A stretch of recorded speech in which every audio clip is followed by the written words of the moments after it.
કચ્છ જિલ્લાના મુખ્ય મથક ભુજના 447માં સ્થાપના દિવસની ઉજવણી। ભુજ શહેરની સ્થાપના સંવંત 1605ના માગસર સુદ પાંચમે થઈ હતી। મહારાવ ખેંગારજી પહેલાએ દરબારગઢમાં ખીલી ખોડી અને શહેરની સ્થાપના કરી હતી। નજીકમાં ભુજીયો ડુંગર આવેલો હોવાથી શહેરનું નામ ભુજ રખાયું। દર વર્ષે ખીલી પૂજન કરી પરંપરાગત રીતે સ્થાપના દિવસની ઉજવણી કરવામાં આવે છે। આ અવસરે નગરપાલિકાના પ્રમુખ, સાંસદ અને રાજવી પરિવારના સભ્યો ઉપસ્થિત રહ્યા।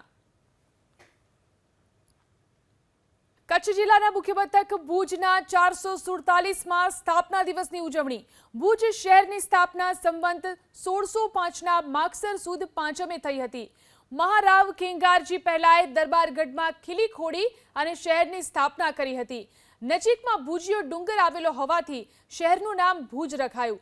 દર વર્ષે ખીલી પૂજન કરી પરંપરાગત રીતે સ્થાપના દિવસની ઉજવણી કરવામાં આવે છે। આ અવસરે નગરપાલિકાના પ્રમુખ, સાંસદ અને રાજવી પરિવારના સભ્યો ઉપસ્થિત રહ્યા।